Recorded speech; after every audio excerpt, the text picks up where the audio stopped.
back in the days, Nangalembe, Michael Eka, etc., our music was essentially Malawian in its rawest form, culminating, I would say, with the advent of Kalimba. Sometimes I wonder, which showed what we can do if given the opportunity to record in good facilities.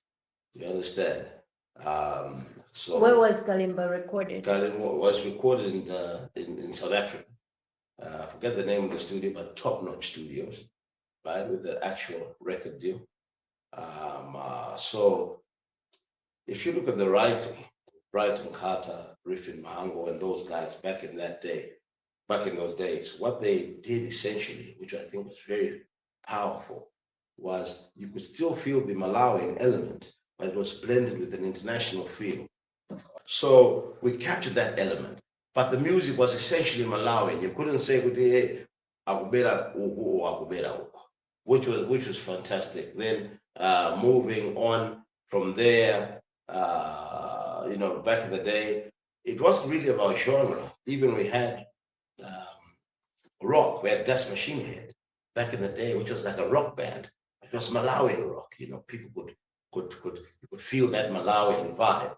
Then so move forward. Then I feel with the advent of the electronic style, electronic-based studios, initially due to I would say lack of expertise, lack of equipment. Once again, we started developing a sound. This is now Ajinan Kasa, Chibade, and so on and so forth. It was still Malawian, but the subject matter, I think, because of the problems at the time, was very Zolila, as they say, right? But it was still, I would say, Malawian. But because, and I think this is where we went slightly wrong, because our music, we look down upon it in terms of the content, right? Zolila.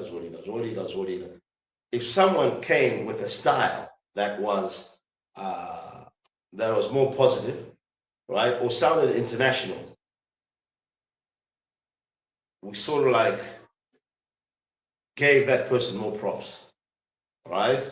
To a point where, just to rush forward, to a point where we are today, Malawian music has got no identity. The music that's in the airwaves anyway, you understand? There is no Malawianness in it. In fact, it's a weakened form of Amapiano, Afrobeats, and that's what we're hailing. That's what we're hailing. And it's a very, very dangerous situation. Now, here's the thing. The artists that we have are top-notch, in my opinion, in terms of how they sing, how they deliver, how they perform. But the music that they are recording and giving to the people, it's very dangerous, because that's the reason why we haven't got not one Malawian artist who can go out there and perform to international people, We've got Ted Green, who, in my opinion, started very well. We started very well because that's adaptation. That's infusing Malawian culture with an international vibe. But one is never enough. One is never enough. It's not enough to create an industry. No, it's not. It's never enough. And I kept telling Tay that what you need to do, you need to build an army around this sound, right? An army around this sound, and then it'll propel it forward. But what tended to happen in Malawi, take green. You understand? So it was looked down. It was looked down on. But now that seems to be coming back. So that's my take, to say we're, in terms of artistry, producers, and artists themselves, we've got very good artists and producers and musicians and so on. But in terms of now the direction of the music, that's really what we need to fix. We need to, because you know what? Even in America, all hip hop was a continuation of Zao Zagare. So they were sampling James Brown, they were sampling Otis Redding, they were sampling Zao Zagare, putting it into a vibe now. Even reggae, raga, the transformation of reggae to raga, all right, to dancehall. It's the same thing. It's just a transformation, if you like, an evolve. It was evolving from where it was, but it was the same thing. You could still see the same, yes, it was the same lineage. But Malawi, our music now, I must say, is shameful. But as halagales, as they call us, the thing is, what are you doing about it? What are we doing about it? I was about to. That's where we're going. Yeah. What are we doing about it? And I'm putting together something that's very, very powerful. It's something called Sima Beats, which we'll talk on later. But it's something that's really good to go now, and really it'll revolutionize Malawi music as we know it. And in 86, 87, I went to study at a place called Hilton College, South Africa. Let me come back to go forward how I got interested in music.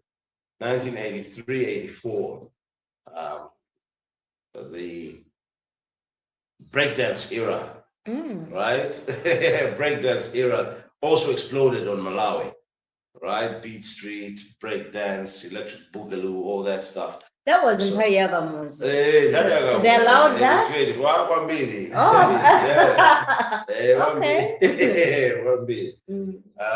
84.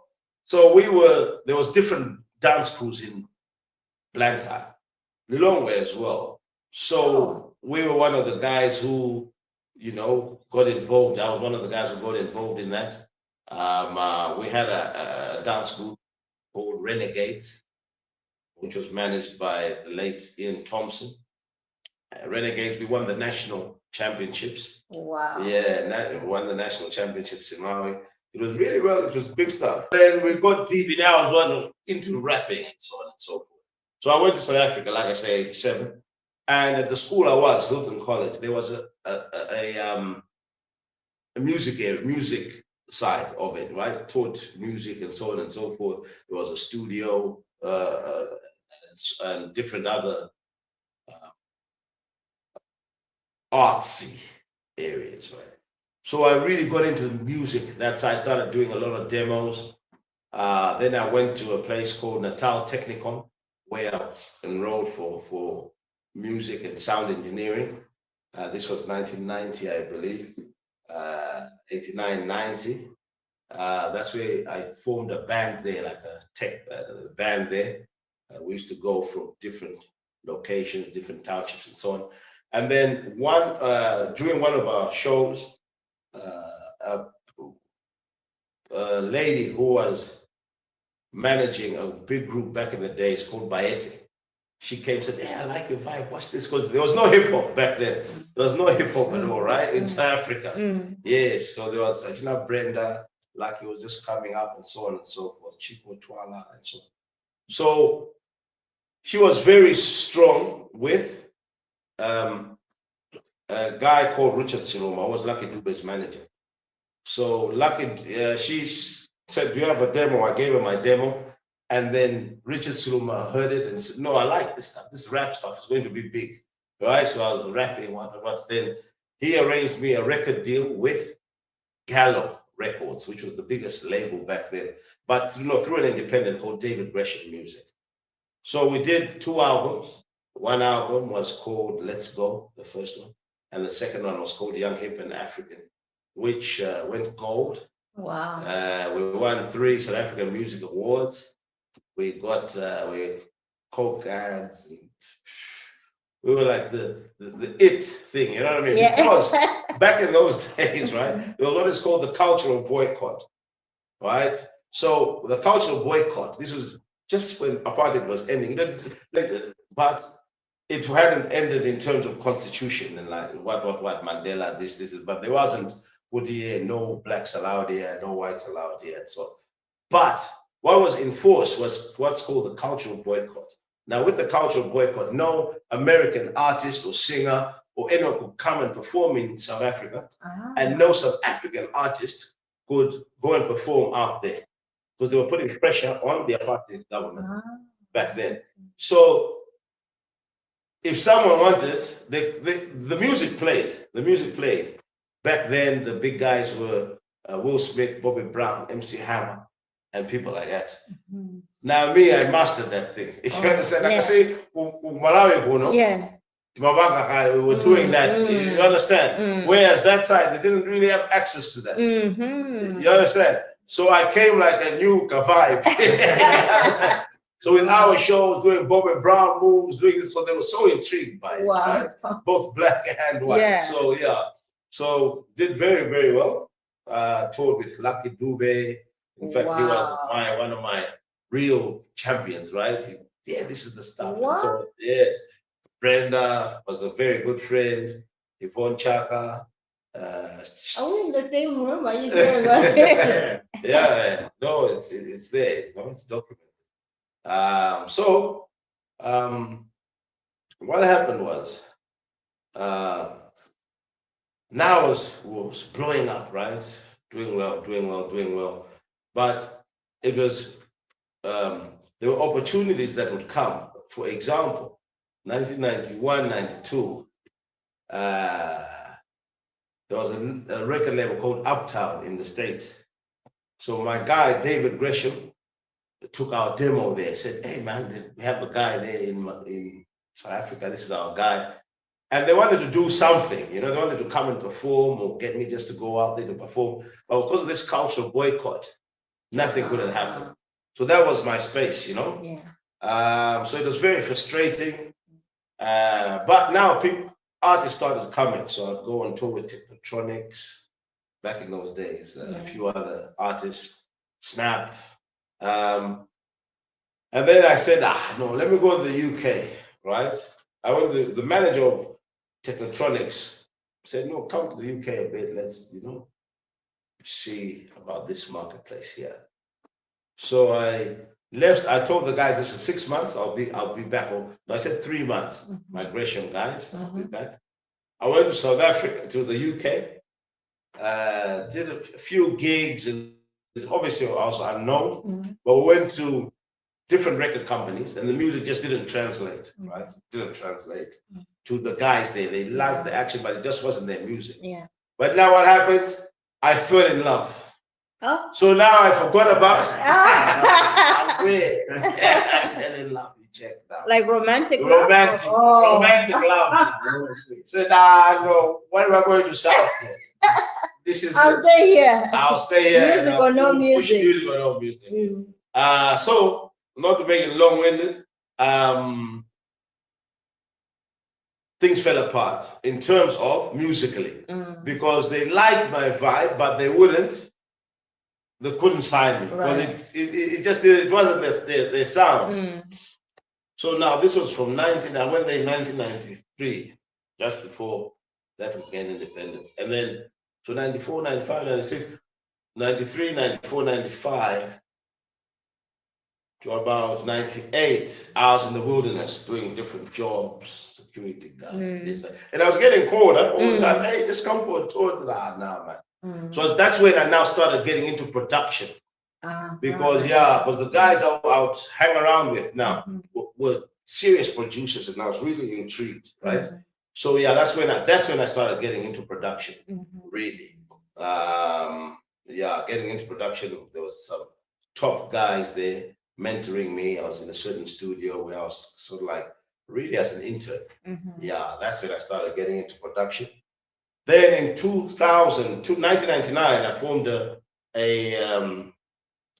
production company with a guy called Terry McLeod, business partner of mine. Even up to now, he's in Sweden doing great things. And that's when we signed a group called Blazing Squad, where we signed now a deal with East West Records, which was part of Warner's, the biggest deal of the year at that time.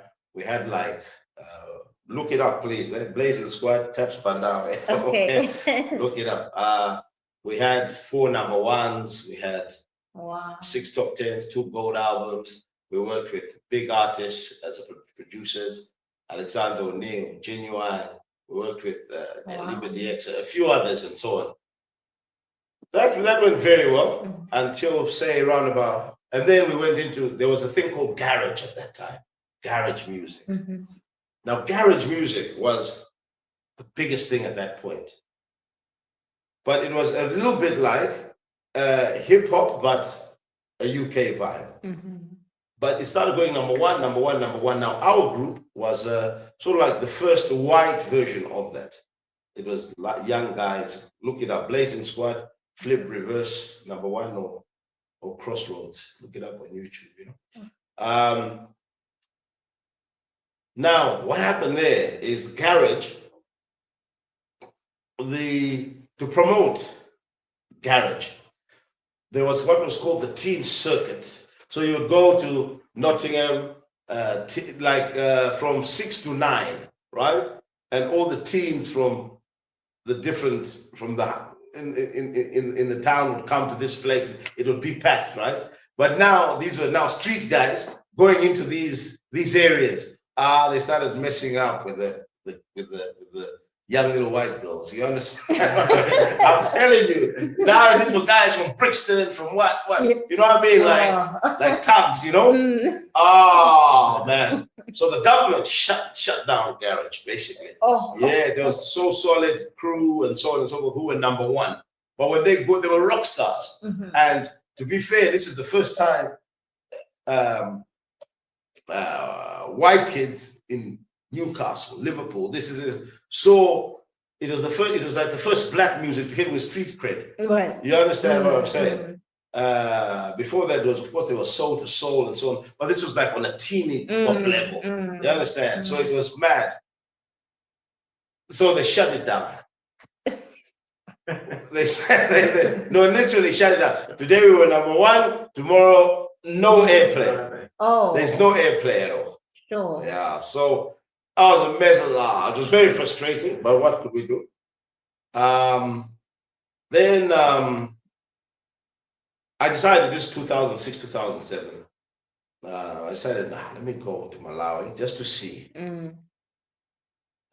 While there, I met, I was doing stuff with guys like Theo Thompson and his dad Ian, who were 101. I was seeing the vibe in there. So I came just for a holiday. But I said no. But once again, I don't know what it is about.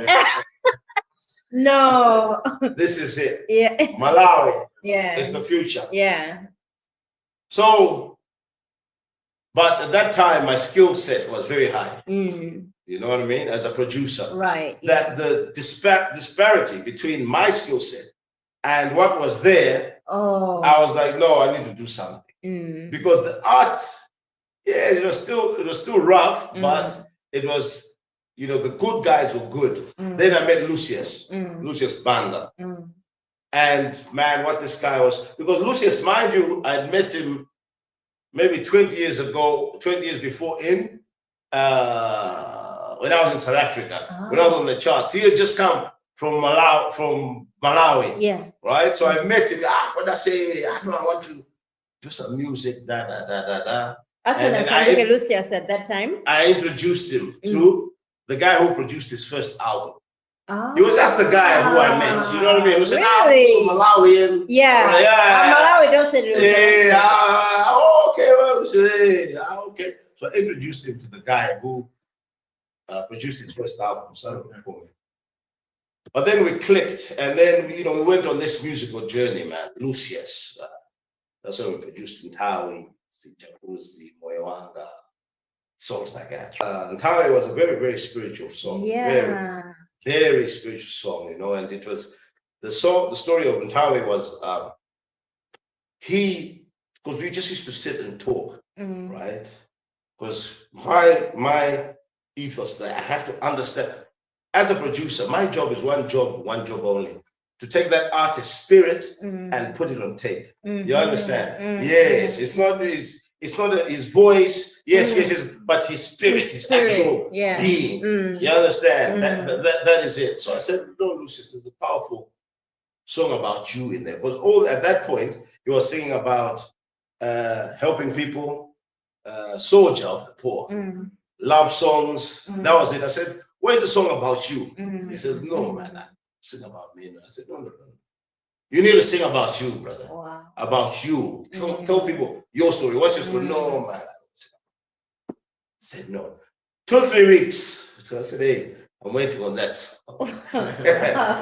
Then he came one day, he said, I've got something.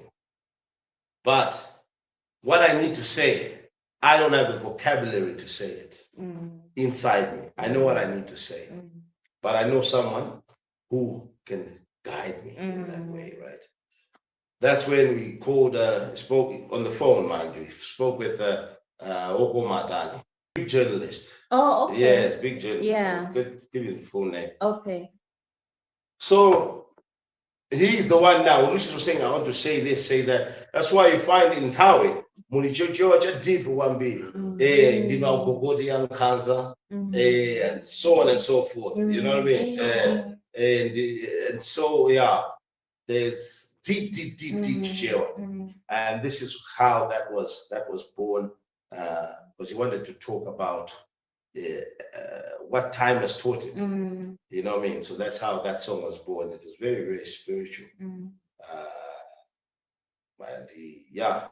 So that's, but it's a big artist. Yusuf was an artist who was just levels above, because he was, oh no, he was something very special. And our friendship, you know, generated from there to his passing, you know. But it was like a real, he was a sponge. He wanted really to have people at heart, to help people. I'm honored that now I've acquired his catalog. Really? Yes, we acquired his catalog, or the family's given me the rights to push his catalog. So we're going to have a lot of activities. Yeah. For example, we're doing something where we're producing different songs, but remaking them with different artists, you know. But we'll go into that further. Okay. Then once again, then I also ran into Tay, who came to the studio because he liked the sound. We were working with different artists. That's when now. How did you meet him? He just came to the studio? studio? Yeah, Tay came, yes. I'd seen what because he had a song back then called Stand Up, right? And I'd seen, I said, no, I like this, what this guy is doing. Theo Thompson played me that song, Stand Up, well, in the UK. But then I took it as nothing. One day we had Matala, Pasia, Pajania, which is now, it was then Bullets Club. I don't know what it is now. Is that a studio? Yeah, Matala, it was a studio. It was opposite College of Medicine. Then one day, Tate just pitched up and says, no, man, I've been hearing this sound on the thing. Says, I got to work with you. Yeah, that's us. I said, okay, I've seen your stuff, man. Said, okay, you had some, you know, they had cultural stuff in his video for Stand Up, but it wasn't as deep as I had in my mind. So that's when now we really started incorporating. I said, no, do you know any drummers? You brought in the guys, the drummers, and you know, said, okay, my guy, and they'd sing different songs and I'd record them. And that's when we came up with it's back then 2x2, and so on, you know. So we were incorporating. So that's always been my thing. All right. But as an artist now, to go back to your question, no, I was strictly American. I was a sellout. That's what I know. Then I didn't put any in my personal music. Right. I didn't put in 1986, 87. Right. Yeah. I didn't put any Malawian influence. Okay. Back then. Right. No, I did actually. No, I did. It's like, well, no conversation. No, but every Malawi Dinyatwa. Like I was talking about, Malawi Dinyatwa, and it was all about Malawian. Yeah, I did, but musically, I didn't. But the content, the lyrics. The content. Yeah. And that's what the guys in SA loved, and the people in the States loved, because it was, they could relate to it, but it was exotic. It was yes, it was, you know what I mean? And because of I could dance, like remember I told you about the break dancing, I was a serious machine on stage, you know, which is why Lucky really loved me. Yeah, Lucky really loved me and bringing me out on stage first. And it was like a new thing, you know. Right. Yeah. So that's really the story. And then back then, so we changed this music because, like I said, there was talent, but the the disparity in the quality was very low. So now that's when we started working, you know, Dan Lu, Part of Life, Theo Thompson, Putenta, all these songs, you know, so bringing in that urban vibe. Yeah. You understand? Tay, so many others, even Joyful Souls, gospel, a lot of artists. So the sound now started. Music, you understand? Yeah, but now it's a normal thing. It's a normal. You understand? But back in those days, there was myself, there was Manota, and there was Manota, there was Dancing People, and there was Moses. We just used to record stuff, right? Bring in, for example, Zambians. We brought in the third. We did the third, and Dan Lu put them together, and we were just a team, and we just take the song and take it to all the pubs. You understand? All the pubs, all the clubs, all the drinking joints. Right. You know, because so we did a song. It was called Nyasa Music or something like that, Volume 1. You know, and Manota was something like that. Yes. So it was all Malawi music, but you know, very refined, but still with the Malawian vibe. Yeah. So with the four of us, the guys were very, very active. We wouldn't sleep, just like go to every pub, and then people it just started playing, man. Yeah. So that's how I'd say the urban music grew, man, till where we are. Where we are is we are well positioned in terms of we've got this rich history of music, which is like we've got like we're sitting on gold, but we're not digging and taking that gold out. Understand? Malawi has got so many genres of music, so many genres. You know, Ganda, so many, Manganje, so many, 60 odd. We've got our own instruments, unique instruments. We've got so many things that our artists don't tap into, because the only way we're going to break internationally as artists is we have to incorporate something where you can't take reggae to Jamaica. He's my brother. Yeah. But you can't take it there and try to sing like them. Right. You understand? Or even here. Yeah. The guy Zez, I want to call the guys out by name. Yeah. Zez is a great artist. But now it's changing a bit. I think they don't need it.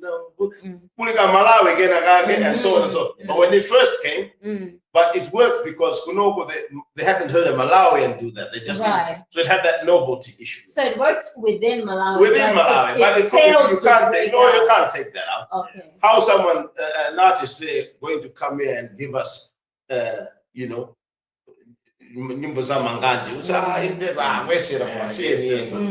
You understand? So all these artists, we've got great artists, Carol K, Dremo, Ellen Juchi. These are serious artists.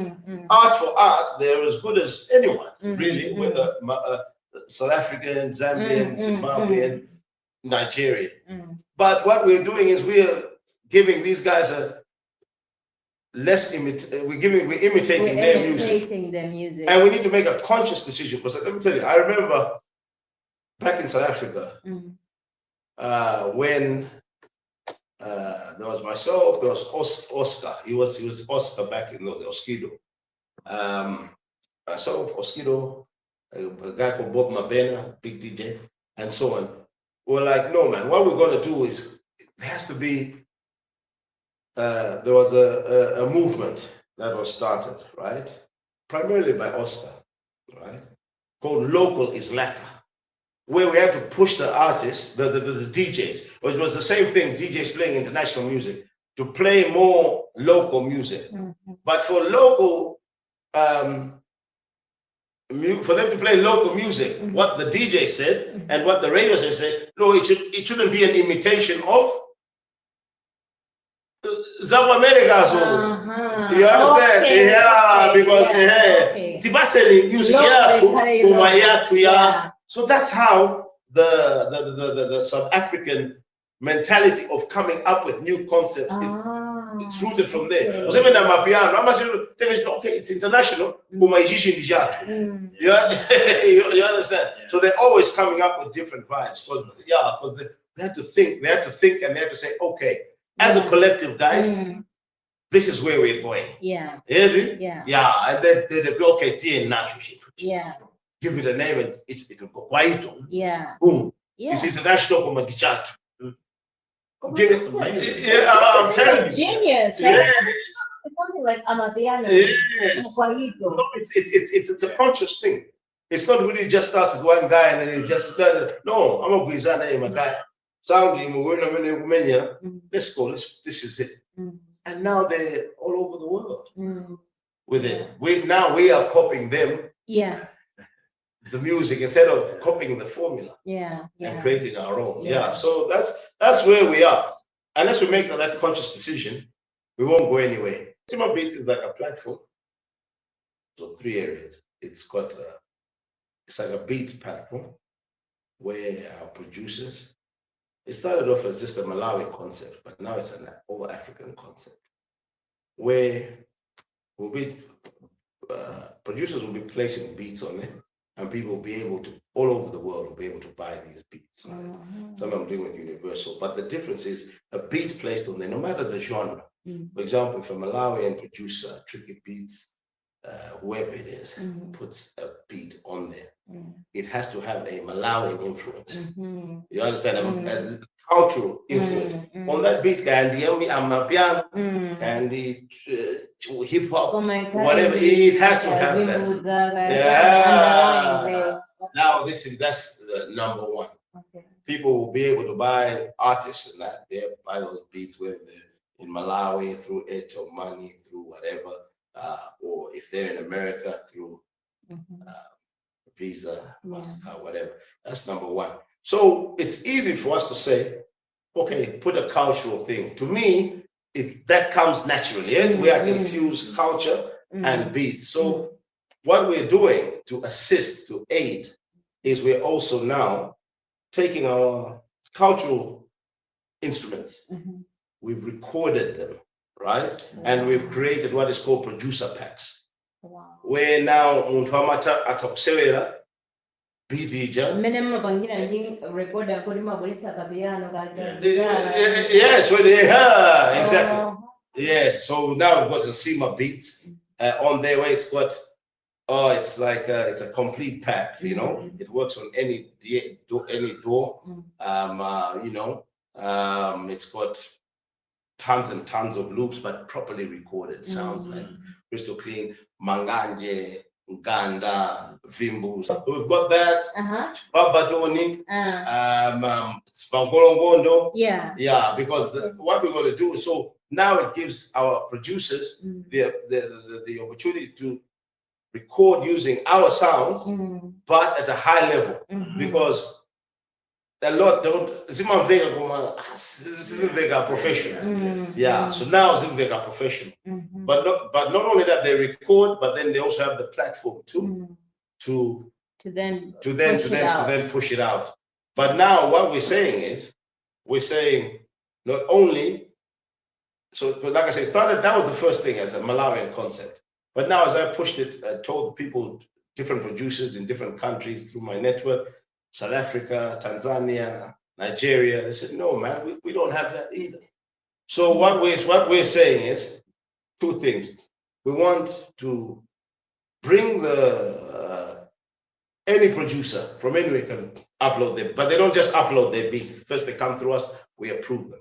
We're saying now we want to build the place where African culture meets global music, so to speak. So if it's a Nigerian artist, right, a Nigerian producer, whatever beat they make must have the influence of their culture, right? Yes, in there. Even if it's Fangono, even if it's Mambiri. So that no matter what genre, there's got to be an African element. If you want to do the whole vibe, but want to be the place where African music lives. You understand? And it's going to be magical. The aim long term is to build biggest library in the world of African cultural instruments turned digital. Yeah. Why that's important? It's very important because our authentic, whether it's drums, whether it's mangolongondo, etc., it used to be passed on, the making of them, right? Because it's a science, really. It's a science, and in terms of, for example, nyao drums, the things I've learned, it's actually very spiritual.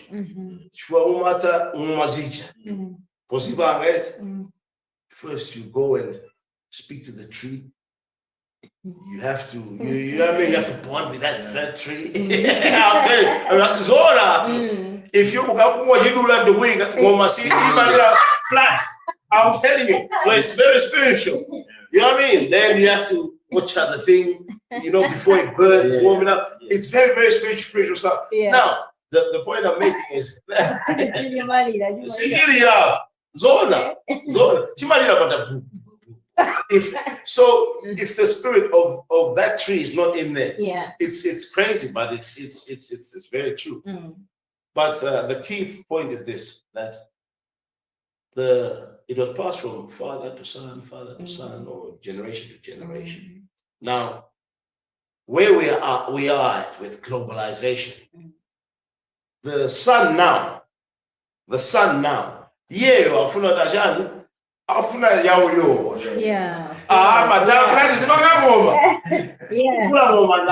you understand?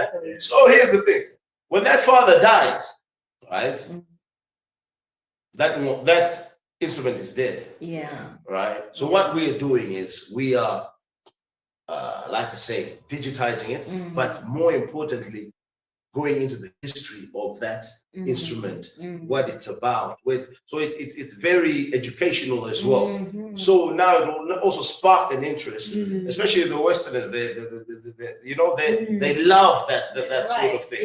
Now, if it sparks that, this son now may say, you know, madam, what is jazz? What is that? You know, and then take it into a modern, the industrial age, so to speak. You know, but we want to create that demand. So. So that's part of it. That's part two, right? So we want to not only from Malawi, but in different countries as well. It's a similar thing. So we want to we're going to build the number one library, and then the third thing, it's like a licensing platform where Malawi currently we haven't got a place where if Airtel want to use a Lucius Banda song, what did you do?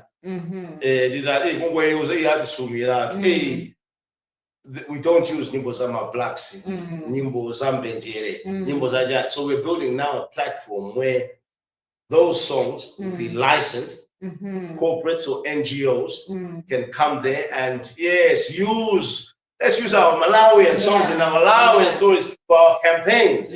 Because your campaigns, you want to touch the people. You understand? So it's a system where they can go in there, choose the song, you know, apply for it, get a license for it, whether it's for 1 year, 6 months, with the rules, what they need to do, and boom, they're able to do that. The estate gets the money that they need. We get our small cut, and the NGO or the corporate use the song, because our music is massive. Unless it's playing on pub. You understand? Yes, Matafara is not, and those are classics. TNM, a Malawian company, why are you not using Zabadziko for a campaign? Because there is no machinery or system. I mean, there is no structure. No structure. Entertainment. It's not time Boma, but we'll get Boma in. Okay. If we need support. Okay. But it's not a Boma thing. Okay. No one in Boma has been in music internationally more than me. Right? So how should I rely on them to come up with something? Like I was saying, the question, what are you doing? Is the question I had to ask myself. Right. You know what I mean? Because I get calls all the time from some banda, Brian at Nation and so on and so forth. How many music chan. So I found the same question that you asked, right? I found 9/10 of the time, and rightfully so, I was just criticizing. Right. Then I started saying, what are you doing? What are you doing about? And that's kind of like, that's now my where are you getting your funding or the resources rather? I think resources is a better word. First, with what I do, because I'm fortunate enough that I've got a company that was also born out of frustration. That is now, if someone wants to do something as an advert at a high level, you know, they come to us. We've got our own radio platforms in all the shopping malls and so on, where we give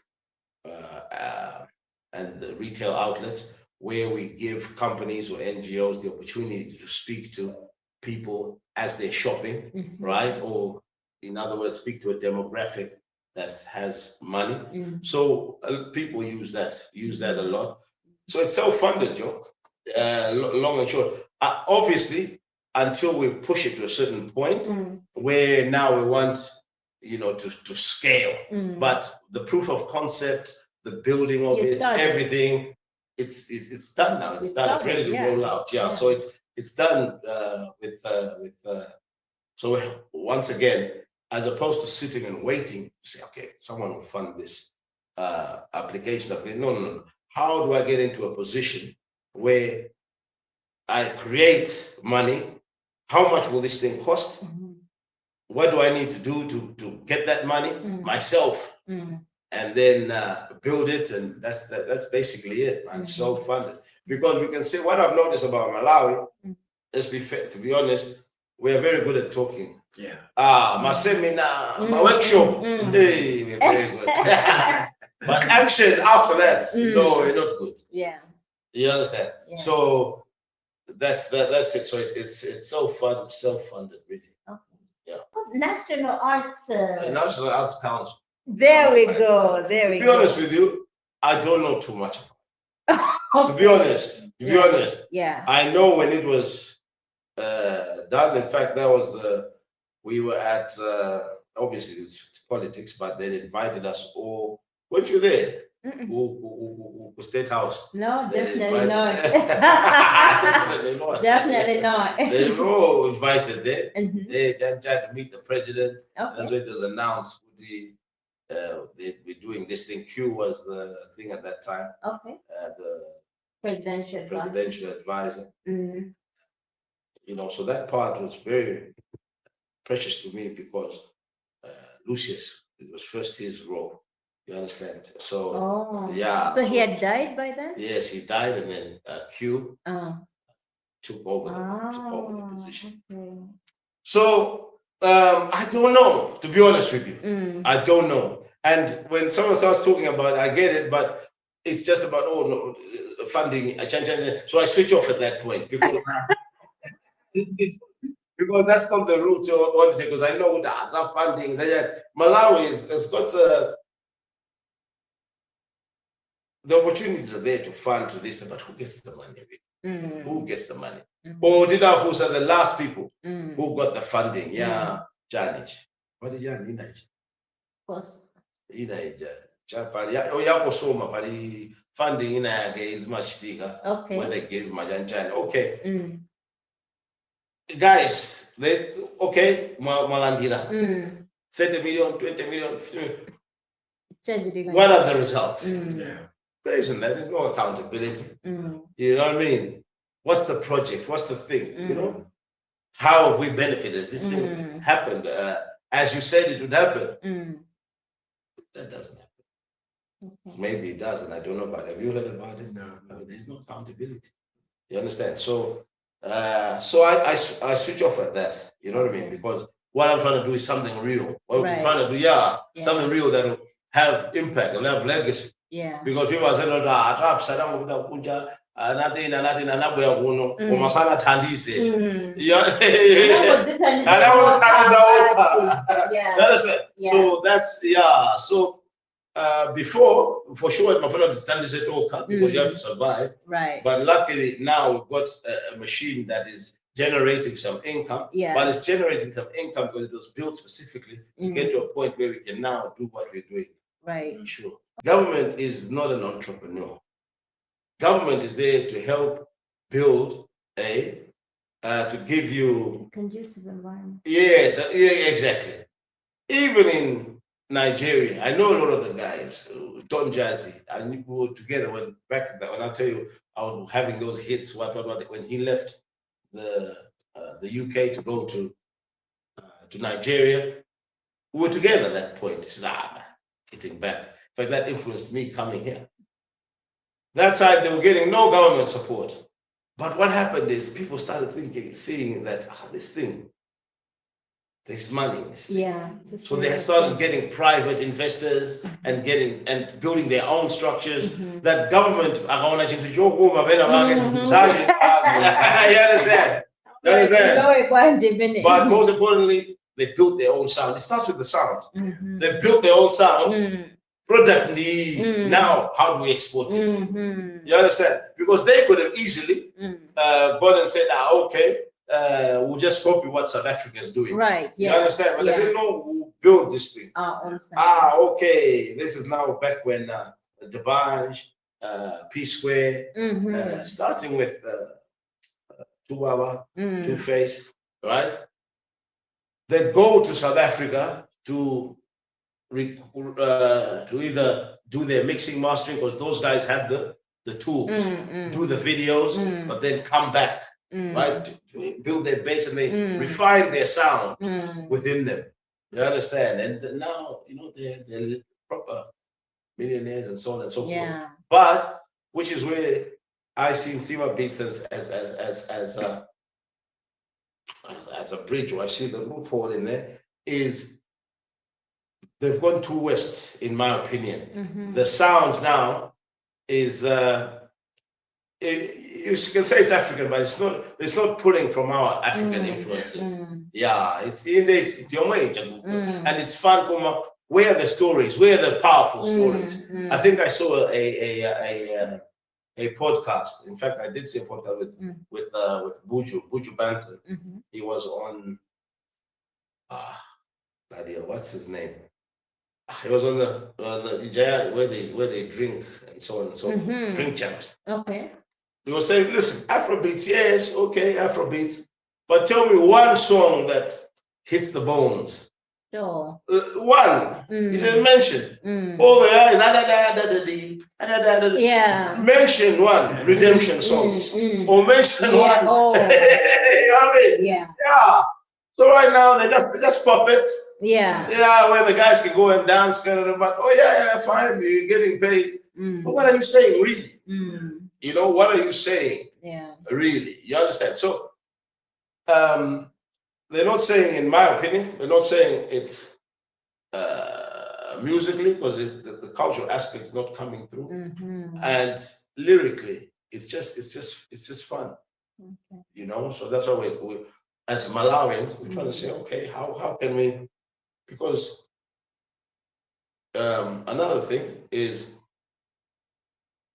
Malawi, we're very stuck when we're a small country.